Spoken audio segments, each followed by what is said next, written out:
There we go. Good angle right there. Bring it back just a little bit because it light balances. I'm going to adjust that. Bring Jacob's back towards you a little bit. Away from the window there. There we go. Sweet. Hoorah.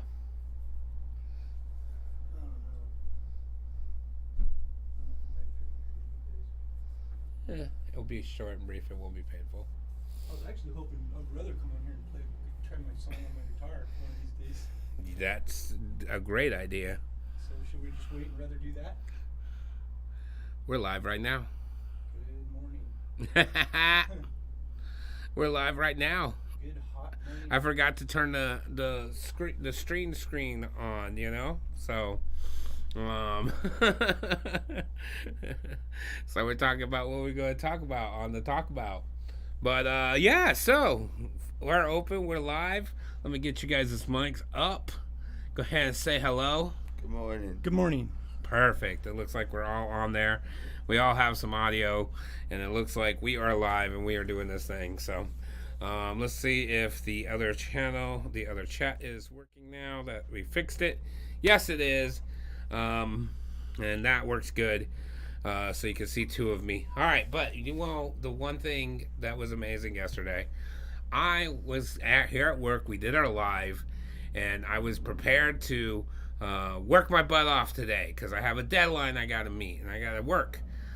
But after going live and after a couple customers and stuff, and we had a little bet going on for the day, I decided I'm going to go enjoy the symphony. And in doing so, I was able to. It was super amazing because we went and enjoyed the symphony. And check this picture out. I got to meet the governor of the state. So Miss Tina Kontek That is awesome. was there. I got to meet her. It was Gay. amazing. Yeah. So it was pretty cool. I've met a lot of celebrities in my life, and I usually am not even phased when I meet a celebrity, right? Yeah. It's just to me another person making money. She But- wasn't in Portland. Yeah, but when yes, I had to hear me all Yeah. day, because, secretly I met the governor very high on drugs. Allegedly. Allegedly. And Yeah, he it does was that. it was really crazy because I meet a lot of Yeah. celebrities, and celebrities don't usually get me off. I can't my words aren't Pause. wrong. You know what I mean? Like I just said, because I'm pretty sure if you rewind that was the wrong type of clip. Pause. But yeah, it doesn't really throw me off. I'm usually, hey, I know you make money, hoorah, Yeah. that's it. But when I met, the governor, somebody that actually has something to do with our lives, can actually make real change in our lives, I was actually a little starstruck. Especially kind of with the what's happening here and everything, the changes that are taking place. And so I can agree. I would say that would be probably a. Yeah, it was so crazy because that happened, and I was just starstruck. And then all night long we had a wonderful 4th of July celebration, and I kept saying, was the governor in Hillsborough? Was the governor in Bend? Was the governor at Hootie Tootie Kaiser? Nope. She was in Newport. Was she in Medford? Nope. Was she in Portland? And Newport had a pretty happening fireworks display, I would have to say. That was pretty cool. Yep. Newport had a great fireworks display. And before we get going too far in this, I want to give a special thanks out and a very thank you to the troops today. Okay? Yesterday, I definitely made some comments that was, some people can misconstrue it, but I don't want it to get misconstrued. I was talking about when we first began there, but over the years, our troops have been there for us. We're there for the troops, and we got much love for you guys. We want everybody to come home safe. Come home safe, get home safe. And thank you very much. And here we are. So, today's little quick show, we brought in a couple friends here. We have a friend here I'm going to introduce you right now. This is our buddy Jacob. Hello. And Jacob has been helping out around the shop. I love Jacob because the beauty of what Jacob does, you know, me and Jacob share something similar. We both have lived in the street, and you know, I haven't lived in the street for a very long time. You can tell by my size, and you know, it's been a very long time. And Jacob came through, and he just had heart for what we were doing. And when we didn't have the funding to even get this thing going, he still showed up and was willing to put the plaster on the walls. And in doing so, it helped me see the vision I couldn't see, because I seen my own failures, and I was really beating myself up over my own failures, my own inability to secure a big, beautiful location that we can charge all kinds of money for. And instead, Jacob helped me see to take what we have and make it beautiful. Thanks, and make it happen. And in doing so, it really helped me fall in love with what we got. So I want to just say a big thank you to you, Jacob. You're very welcome. For helping us put up. And this guy, he does it too. He will show up and he'd just be like, I seen a couple holes in the wall and I plastered them up. And like, I'll try to work on that. Slow it down. Slow it down. So, you know, I just want to extend that thank you. And, you know, sometimes it takes, you know, taking a chance. And sometimes you'll win and sometimes you'll lose. And I feel like we're winning today. So thank you, buddy. You got anything you want to say on the stream? I feel very fortunate to be here and be part of this. And I thank you guys also, because it feels really cool, you know, to have people who want you to be included and to feel welcomed to a new venture. And so that made me feel important and appreciated. And so thanks to you guys also. You know? Yeah, definitely. And of course, over on the side, we got here, sitting here, is my good old son, Mr. Silas. Rocking it out, tattooed up from head to toe. Did you have a good 4th of July? I did, yeah. Yeah? That ice cream waffle strawberry put me on my ass, bro. I was gone. So it all started as some weird thing. One of the kids said they wanted ice cream for dinner, which we all laughed about, and then devised a plan to actually have ice cream for dinner on July 4th. Yeah. And that's what we did. We had fresh strawberry compote we had made. Yeah. We threw ice cream on some waffles. It was beautiful. My son Bronson's eyes were this big. It was like, oh! And then those corn dogs out from scratch, bro. Scratch from scratch. I mean, I ain't know Miss Trish could cook like that. She made a pie. I almost proposed again. It was beautiful, beautiful. And we had a great day with everything there. And was that a ding? I don't think I heard a ding, but no. Okay, good. I'm just tripping. Yeah, so it was a wonderful day. 4th of July went really well. You know, I had an amazing 4th of July. You know, may or may have not allegedly been on some amazing things, which had me question it too, you know. Why do we value drinking so much? Yeah.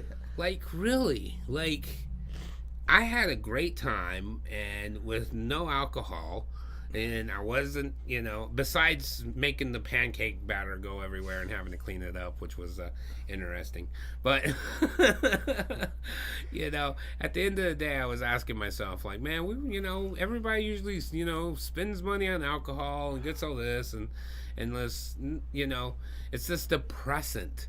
You know, and I'm just out here looking at everything, just being like, my gosh, the sunset is the most amazing sunset I've ever seen right now. The fireworks were unbelievable amazing, you know, and just having that overwhelming sense of love and family. So thank you for showing up yesterday. I appreciate that. So, yeah, it was a great day. So I hope you guys had to go forth. I hope anybody tuning in and watching on any of our channels had to go forth. And we look forward to many, many more, right? Yeah, absolutely. And I would like to say that I think that some parties are fun with alcohol and some parties are fun without alcohol. So it's kind of like, I don't think it's about trying to like demonize it. It's just about how it's used and when, and Yeah, anything in because it's not anything within reason, sure, and I mean it's not for everyone. So Like if I had allegedly took like 5 or 6 hits of acid and was howling at the moon, well then would be a little. that would have been an issue, right? You know. I practice escapism. That What would was be, that? Actually, What that was would be that? a good video. I Some good video practice footage, though. escapism. We could maybe, if Yeah. we run out of material or something, we'll just throw that video in. Yeah. Willie howling at the moon on six tabs of acid. I actually had that speech a long time ago when I was younger. I was at Hemp Fest, and that was my very first speech. Was talking to people, and I had a whole speech about we have to put on the business suits. We have to show up on the steps. We have to show these people like we're normal. Like, yes, we love to have fun and we love to dress up like, half naked wolves. Not me, but some people, and howl at the moon, right? And that's acceptable in its own realm there. That was it. They're acceptable. Yeah. Because alcohol is socially acceptable because it's been around so long. Yeah. So it's Facts. it's acceptable. Yeah, it's It's Yeah. like everybody's like, oh yeah, I accept. That's cool. Well, it's so yeah. acceptable. They even have a TV show where they like literally just get like I'll never forget. I was at SciCon and I was watching it. It was called World's Dumbest Partiers. And I was like, "Oh my gosh, this is not good." Right? Like this is like so bad. And I'm watching dudes like eat the urinal cake out of the toilet. And I'm like, I have never been on the drug that will have me eating the urinal cake out Pretty of much the no. toilet. Pretty much no. like, no. like that is completely unacceptable to me. And I was saying to myself, why aren't we having more fun activities like with psychedelics than You gotta get these that guy drunk? in here. You need to find that person that ate that, and I don't know. You should interview them and be like, can you put some thoughts on like what? Why That's it would pretty- be? It's like not even. It's kind of like could catch a disease or something. Right. Like, It's kind of gross. sitting in there and all gross and stuff like that. Yeah. It was nuts. I look forward to one day hopefully, switching the norm. I think it always takes time. It takes a couple generations to click, but I think it's starting to happen. That's one of the things I want to point out too. And I'm a little upset over this, and this is a very unpopular idea, but I love to get your opinions on this one. Kids, kids, right? Teenagers, we want them to live perfect lives, the lives that we didn't, we didn't accomplish ourselves. Yeah, exactly. Isn't that the funny part? Like we hired this higher standard, which is beautiful though. It's showing that we love you, right? And the thing is when we, when we're going through life here, we have like, kids are going to be kids. They're going to do things, and our goals is to try to mitigate the danger, right? And that's what our goals are. And so, I'm talking with some friends about a particular story, and these kids, they were young. They started experimenting. They started experimenting with alcohol. They found that they didn't enjoy alcohol. They started experimenting with cannabis. They found they enjoyed cannabis. And this set of friends ended up kind of being cannabis users. And, with, against all advice, please don't. Here's all the information why. I'm pretty sure Cy is tilting his head because, here his dad is a huge cannabis advocate. And every time he wanted to show up and smoke, he had to hear the rundown of why he shouldn't be smoking, But the thing I didn't appreciate and something I noticed was a lot of these kids, they are good kids and they have good grades and they're doing well in school. Well, a couple of them got themselves caught and got in trouble. And to get out of trouble, it required a clean piss test. And a clean piss test takes 30 to 40 days to even accomplish. So what happened during these 30 to 40 days? These kids just decided to completely straighten up. Nope. They're still out there having fun, doing what kids do. But now they're going to something that's out of their system within a few hours. Alcohol. And I noticed watching this, and I and I'm not here to completely demonize alcohol and say cannabis is the greatest or this or that, this. The idea is, though, is our goal is to litigate risk, Right. to try to protect them as much as possible. And when these kids are like, okay, well, we're just all going to start drinking, it was kind of concerning in the beginning. But they all graduated. All of them ended up not being in trouble for too much longer. But they all now added alcohol to their equation. Now they're all enjoying alcohol on the regular.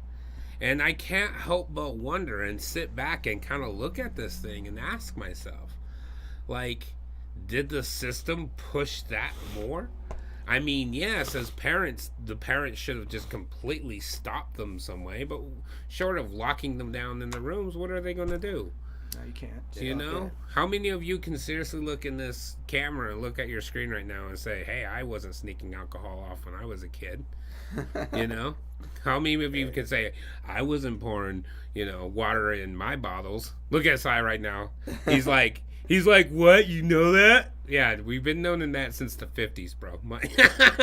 My mom did it. My mom's mom did it. So I have a really good friend, and so when we were probably in freshman in high school or something, and we would always she had for guests and stuff a little liquor cabinet, whatever. People would come over and they'd make drinks or something, and so there's this one of those big plastic gallons of vodka, and I remember we used to always go in there.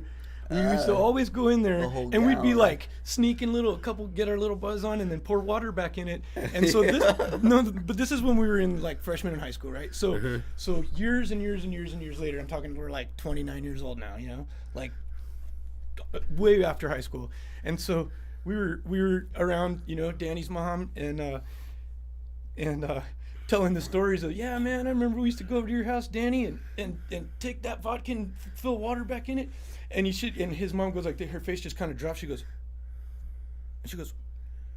and everybody's like, what? She goes, that's not even funny. She goes, I thought I had a serious drinking problem for a while. I'd go home and I'd go to make my drink after work, and there, I couldn't even feel anything. And I'm like, man, water. Yeah, she was drinking water, and she was like, and we were like, oh, that's messed up. We're sorry. It was kind of funny though, like later in life, but all the older folks are like, man, my alcohol is really watered down. Vodka really went downhill. Yeah, parents, test your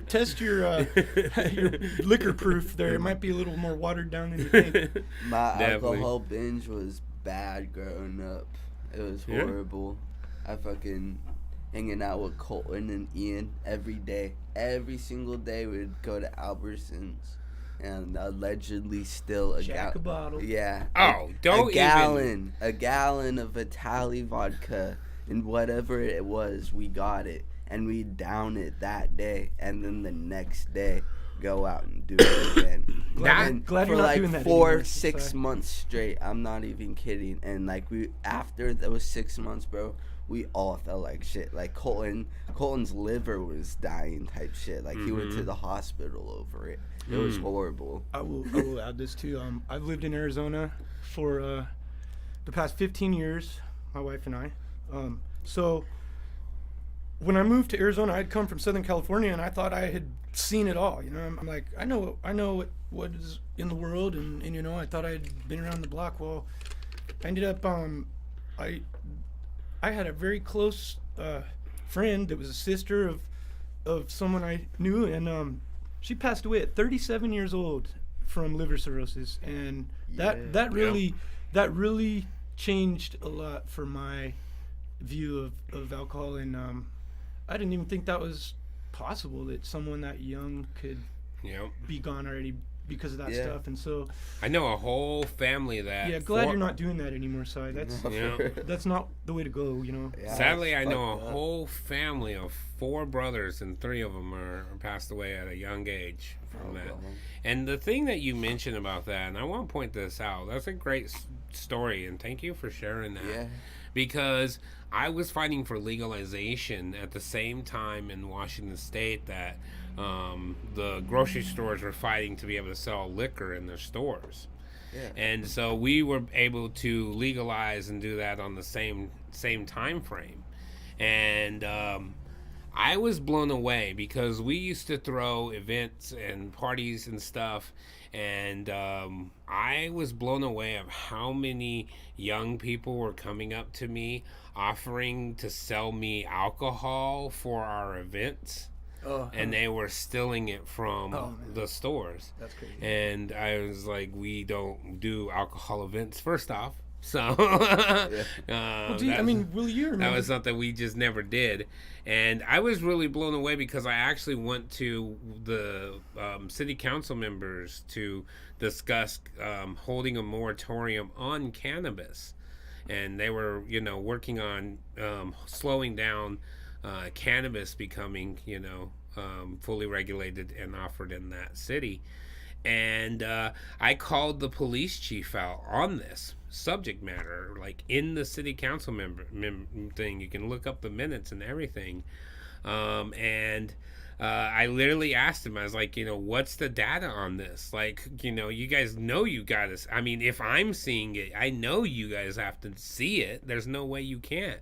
Yeah. Like, how many kids are still in alcohol from this? And then you guys are terrified of having a cannabis place that's going to be like locked and dual doors, Or and always talking like don't drink and drive. Like, dude, I know damn well Clarkston is letting, like, the Clarkson cops are letting these kids slide with fucking.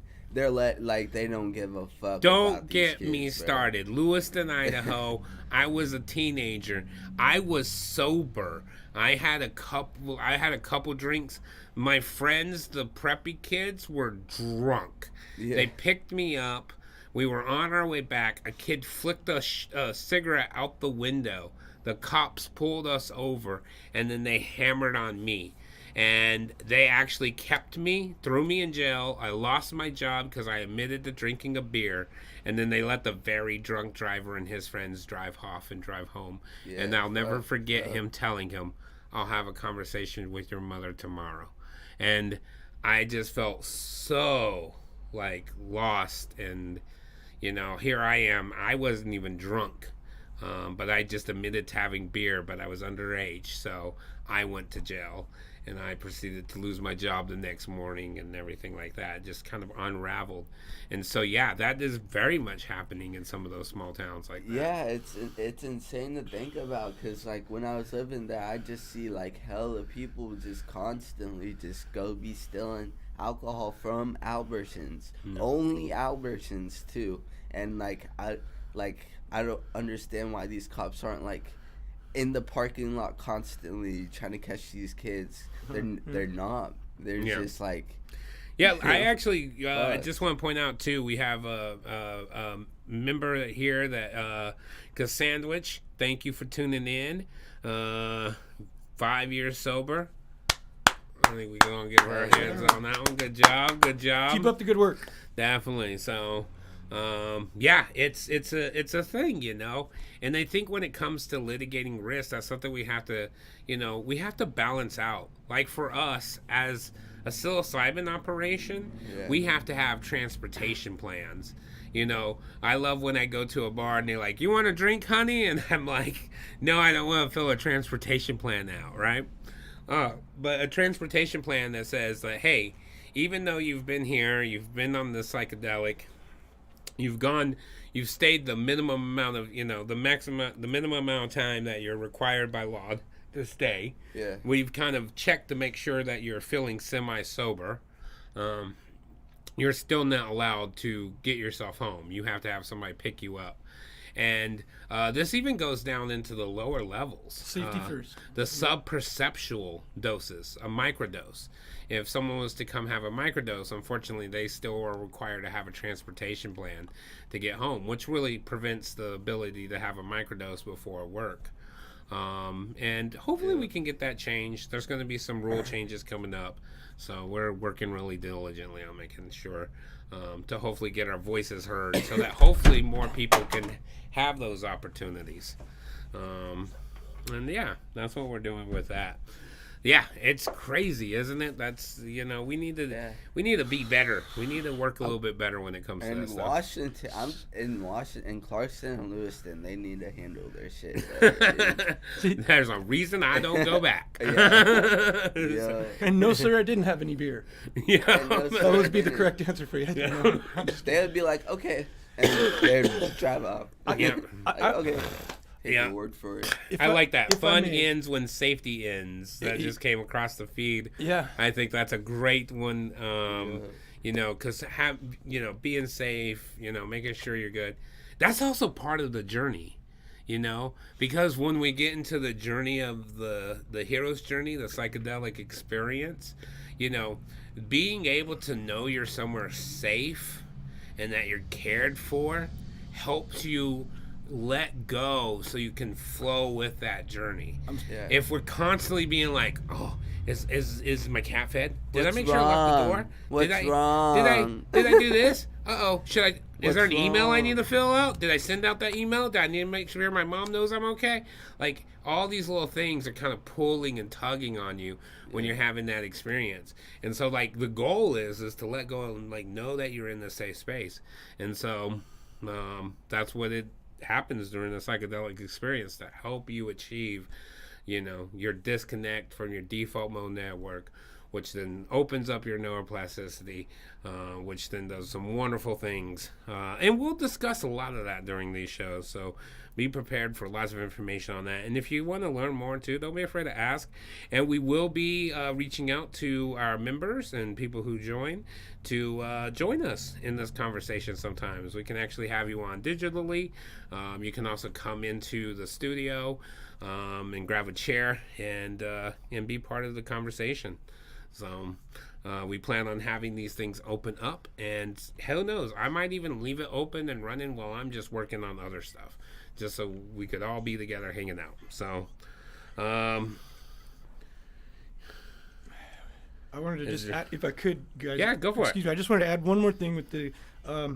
So Willie was kind enough to invite me on to the podcast today, which is my first time doing this. It feels pretty cool, and at the same time, I'm a little stage fright or whatever. I think if there's any actual real people other than us in the room looking at me, I'd be probably not doing this. But you know what I mean? And I guess I just wanted to say that I'm pretty sure that my purpose that I did say I would like to come onto the show today is because I believe in what they're doing here.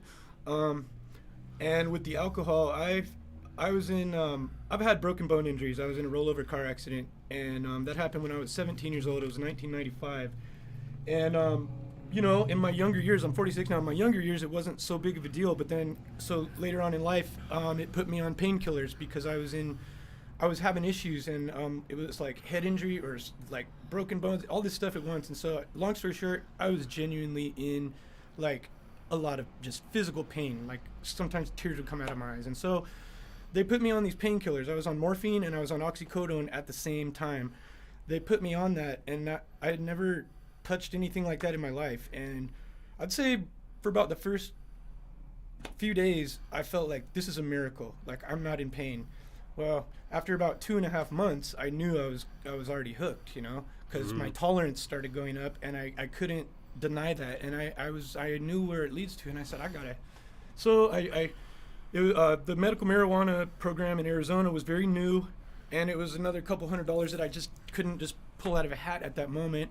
So I resorted to self-medicating with alcohol because it was readily available, and because it took the edge off. When you kind of take a few sips, it kind of takes that edge off right away. But it's very dangerous because once that edge is off, we're like, hey, that worked. Let me have a little more. And so next thing you know, I'm killing myself, just drinking myself to death. And like, so I had to go through that. And healing is a lot of things. I think it's a lot of, there has to be the right medicine. There has to be a spiritual part of it. There has to be a enjoyment part of it. There's a lot of parts of the equation. So I'm thankful today that to be here, and I'm still I lean on cannabis very, very hard. I do my best. I've done really good compared to how I was, and I'm not on painkillers today. I'm not drinking myself to death. I'm using cannabis, and I tried a microdose. I had tried psilocybin growing up as a kid, kind of, like at a rave party or whatever, but it wasn't like for medicine. And then after I had met people who were in this field, and they were like, no, it's not just about, coming in here and like getting high or something. It's about like, there's a medicine in this mushroom. And so I tried the microdoses, and I will say this, when the truck was rolling over, I was in the back seat, and my head hit the back post of where the little window is of the extra cab. It was an extra cab of a Ford Ranger, and we rolled off the side of a hill. We were four bying. So as we're rolling, I hit my head basically with the whole weight of my body, because we were weightless rolling, and then one of those rolls, boom. So it was like, at that time I was probably 150 pounds or something. So that's like, I might as well have gotten hit in the side of my head with a 2x4, like as hard as somebody, like honestly, that's about the. And so it's just haunted me off and on.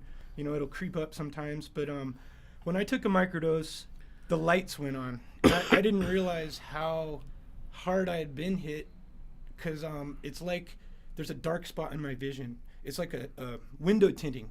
It's like, and when I did when the psilocybin kicked in or whatever, it's like the window tinting was removed, and it's like the lights came on, and I'm just going like, you got to be kidding me. Like, if there is any way that this medicine could, over time and with guidance, the proper guidance, a facilitator to help a person through it. I'm just starting to wonder, like, is this possible that if I start microdosing for a while, like maybe one day I'm just going to wake up and then the lights are going to be back on, all the way. And so I definitely, when I was growing up, shrooms was like what you do to trip out, man, but now it's like, it's beautiful what those things can do when they're used responsibly. And so I just wanted to throw it out there that if anybody is thinking that this is all about a party and we're gonna get high and get stoned, it's not. It's not about that. It grew out of the earth, and it was put here for a reason, and so I just like to say that I'm a supporter of psilocybin microdosing, facilitating, and I think what these guys are doing, they got their heart in it, and they believe in what they're doing, and that's why it's so cool. Yeah. So, thank you guys, man. Thank you. That's what it's about too. Right. You bring up a funny story I like to share, with the cannabis and stuff too. It's all about moderation, right? Yeah. And I will never forget a time when I had no license. I had been pulled over for no license, and so I had to go and deal with a license. And this was back in the day when we had to pay per minute, so it was 10 cents a minute for our cell phones. Yeah, I'm that old. Really? So, yeah.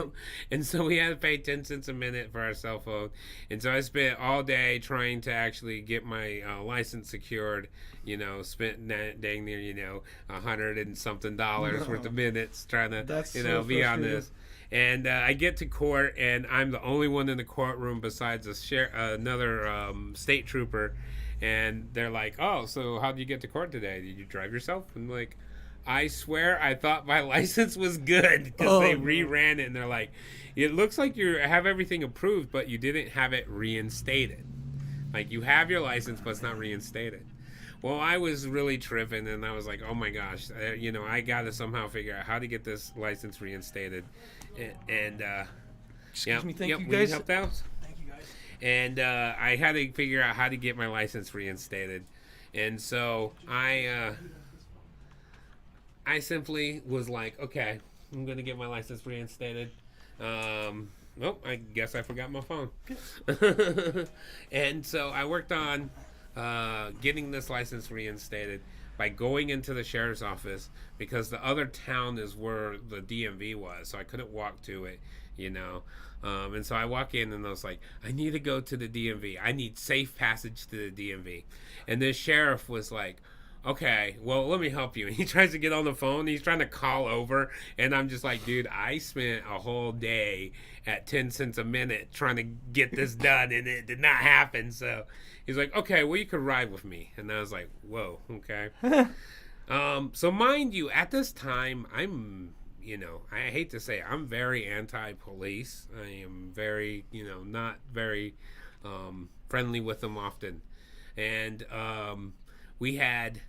He let me ride. I rode in the front too. He didn't like put me in the back or anything. And we're going there, and we're coming back, and he's talking with me, and he's talking about suicide cleanups and car wreck cleanups and different things he's had to do, and how it's so heartbreaking and so destructive. And he starts rattling off all the reasons these things happen.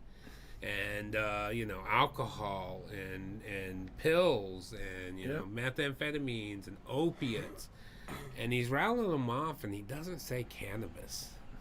And the better side of me is like, you know, keep your mouth shut, Willie, shut the fuck up, you know. But I was like, you know, I have to say, officer, I didn't hear you say cannabis.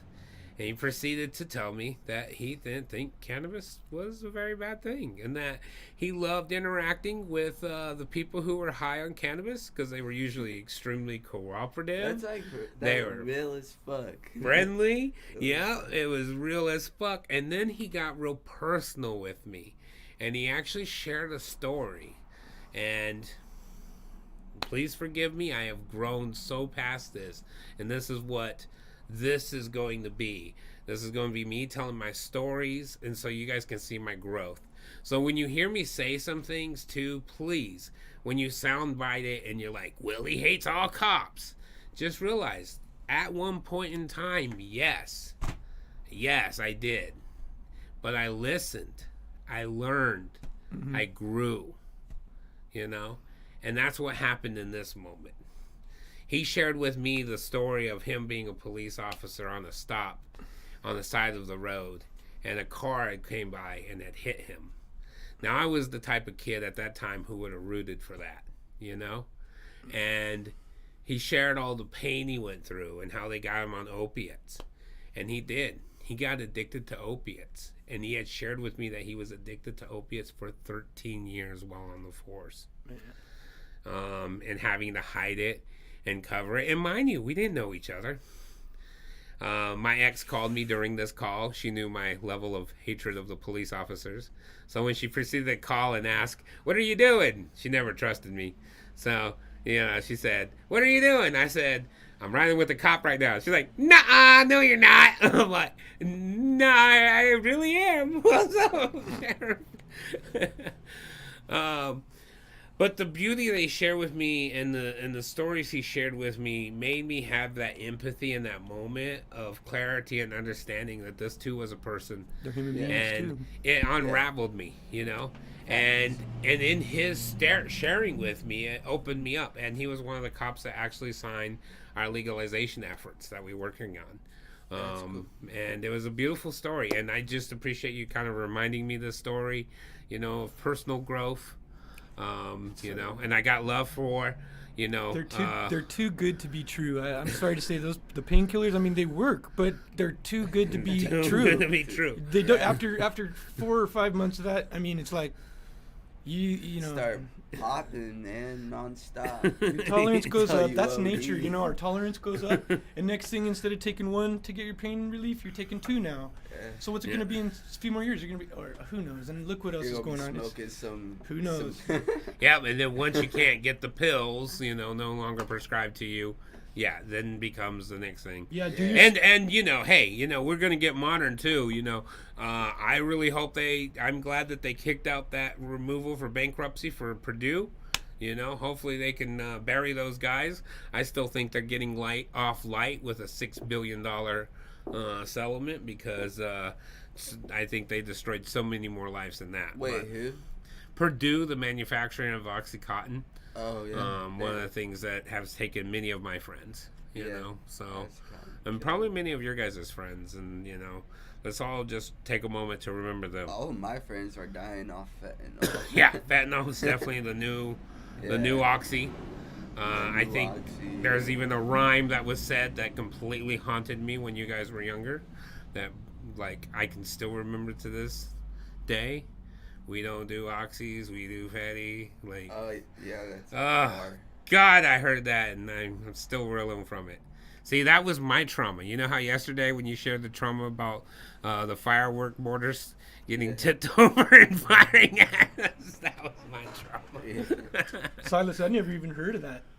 And you know, I never even heard of fentanyl until I was grown already. Like it wasn't. I don't remember that, or maybe I was just sheltered and I didn't know. But it's a scary world, man. It is scary. Yeah, definitely. I've roughly had like friends of friends die from fentanyl, and I'd have to say I know about 3 of them. Yeah. Or counting like more, I guess, too. Everybody I know, basically. But yeah, and that's one of the beautiful potentials of psychedelics in the healing space, is the ability to help people see their lights a little bit different, see their life, you know, change a little bit more. Something I noticed in my journeys helping people is, as a teenager, when we're teenagers, just like you, when I was a teenager, I did the same thing. We want to rebel, and we want to be, you know, rebellious, and sometimes we do things in our rebellion because we, you know, it's a rebellion, right? yeah, And I think too, you know, sometimes we get attached to that rebellion, and that rebellion becomes our identity. And I think that, you know, a lot of sometimes the addictions that come afterwards continue because of that rebellion.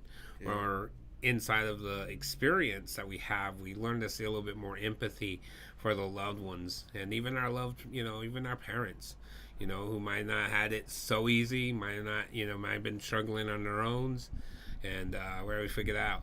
The one thing I ask though is, you know, we aren't rapping, so try not to rub the mic while you're doing that, sure. because then you're creating like little extra sounds. It's just hard to cut out. It's that good.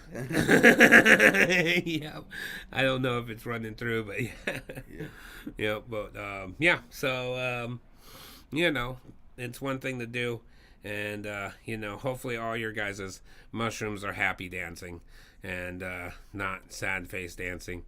You know, you guys gotta keep it happy dancing. So. Well, turning them all off. Too many of them. Oh, Lordy. Okay. So, yeah, I think we've been live for a minute, and I think this was a good kickoff for today. Look out for us every day around noon. We'll go live for at least a half hour, if not a full hour. Make sure to hit our tiny tree. If you want to support us, make sure to go and check us out at... Oh, TRIPZ. it's not on this one here. I'm going to switch screen just because I want to show y'all. What? Why is it not turning on? Oh, I guess I don't have it on right. All right, well, look at that. Got to fix things, right? But yeah, let's see here. There it is. Look at that. I fixed it. Okay. Yeah, make sure to check us out at tripsoregon.com if you want to check out our services and what we offer. And also make sure to hit our tiny tree, our link tree, in our bio, I believe. You can also find it through tripsoregon.com. There's a thing that says socials. Click on that. You can check out our merchandise and stuff if you like to support us and help this grow. Of course, the nature of what we're doing, we cannot monetize at all. So anything helps, and it helps us get more service for more people, which is our overall goal. So we appreciate you guys tuning in, checking this out. And we'll keep it live and keep it going. Y'all have a great day. And I hope you have a wonderful weekend. Deuces!